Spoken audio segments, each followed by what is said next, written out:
नमस्ते, नमस्कार. मी धनश्री कांबळे.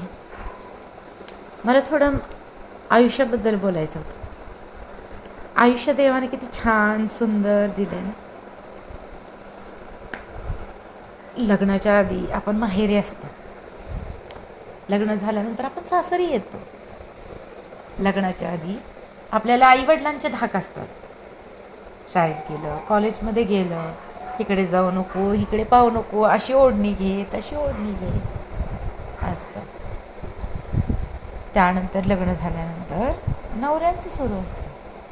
इकडेच गेलीस, तिकडेच गेली, ह्याच्याशीच बोललीस, त्याच्याशीच बोललीस. काय असतं ना आयुष्य, मुलींचं आयुष्य. मुलांचं कसं असतं, नवऱ्यांचं मी कुठं का हिंडना, मी कुठं का फिरणा. मग म्हणायचं, आपल्याला विचारायचा अधिकार आहे त्याला. कुठे गेली होतीस, काय करत होतीस, कोण तुझा आहे का, कोण तुझा नाही का, असं घाणेरडं बोलतात आपल्याला. आणि आपण त्यांना बोललं की तुमचं कोण आहे का, काय आहे का, तर लगेच म्हणायचं की तू कपटी आहेस, तू पापी आहेस. ज्या माणसाला वाचवलं, ज्या माणसाला आपण वाचवलं, ज्या माणसासाठी माझ्या घरातल्यांनी प्रार्थना केली, तो माणूस माझ्याच घरातल्यांना मला शिव्या देतो. आणि त्या माणसासाठी त्याच्या स्वतःच्या घरातल्यांनी काही न करता ती माणसं खरंच खूप चांगली आहेत त्याच्यासाठी, असं तो म्हणतो. तर जाऊ देत, असू देत, मी कुठे नाही म्हणते. असं म्हणतात लोक की जो आपल्यासाठी करतो तो सगळ्यात मोठा देव असतो म्हणून. मग कुठे कमी पडली माझी माणसं, काय केलं नाही ह्याच्यासाठी.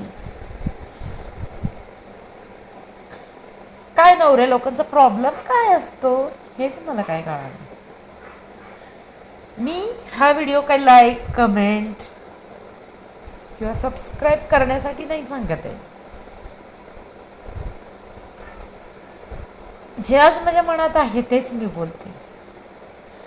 आज बाईनं घराच्या बाहेर पडायचं नाही लग्न झाल्यानंतर, कोणाशी बोलायचं नाही, काय करायचं नाही, सगळ्या इच्छा मन मारायची.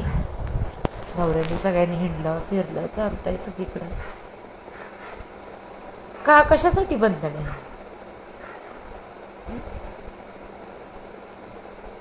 आपल्याला काही किंमतच नसते. आपण कपटे असतो, आपण काय प्रश्न विचारले तर आपल्याला लगेच शिव्या असतात, गलिच्छ शिव्या देतात. आणि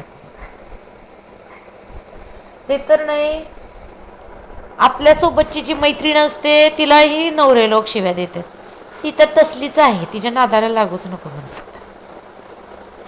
पण असं असतं की एकेकाळी त्याच मैत्रिणींनी आपल्या सासूसाठी किंवा आपल्या घरातल्यांसाठी त्यांनी मदत केलेली असते. शेवटी पाहुणे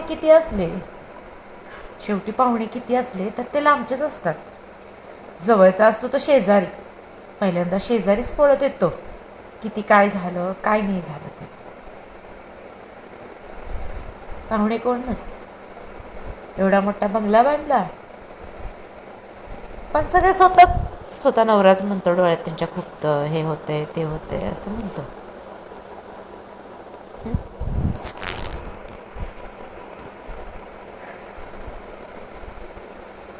आणि परत म्हणतो माझीच पाहुणी चांगली, माझंच सगळं चांगलं. 2 वर्ष झाली वडील वारून. माझ्या घराचा उंबरठा सुद्धा माझ्या वडिलांनी ओलांडला.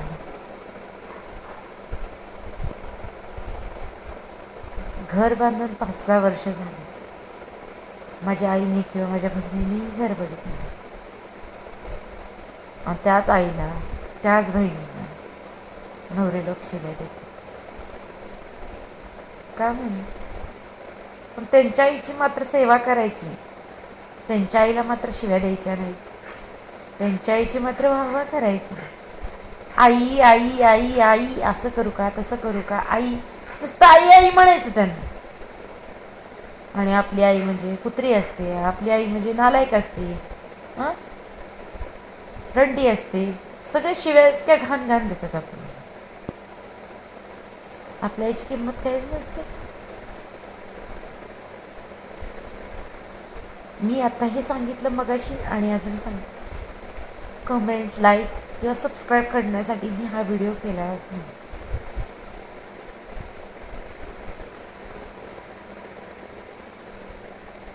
ह्याच्यावरून एकच सांगते, मुलींनी खूप शिका, स्वतःच्या पायावर उभं राहा. त्याशिवाय कोणताही डिसिजन आयुष्यातला घेऊ नका. अक्षरशः कितीही प्रेमळ मुलगा जरी मिळाला की मी तुझ्याशी लग्न करतो, जेव्हा आपण प्रेम करतो, तरी मुलींनी स्वतःच्या पायावर उभं राहिल्याशिवाय त्याच्याशी लग्न करू नये. माणूस तात्पुरतं आश्वासनं देतं, पण नंतर 1-2 वर्षानंतर त्याचा पूर्ण विस्कुट करतो. कसं असतं, नवरे लोक पैसे कमवतात ना, पैशाचा माज असतो काय. पैशाच्या माझा आम्ही इकडे फिरून येतो, तिकडे फिरू, तुम्हाला काय करायचं आहे म्हणतो. कोणाला पाहिजेत असले नवरे. एक मुलं बाळ झाली म्हणून त्यांच्यासाठी आयुष्य काढायचं. मी तर कोणाला हवेत असले नवरे, आपल्या माहेरच्यांना शिव्या देणारे, आपल्याला शिव्या देणारे, आपल्यापासून लांब राहणारे, आपल्याला सोडून राहणारे, हां, आपल्याशी कोणतीही गोष्ट शेअर न करणारे, हां, मागे एक पुढे एक, आपल्या तोंडा एक मागे एक, असल्या नवऱ्यांबरोबर कोण राहिलं. राहतो का आईबापाचं नाव मोठं करण्यासाठी, त्यांची इज्जत मातीत जाऊ नये म्हणून राहण्यासाठी.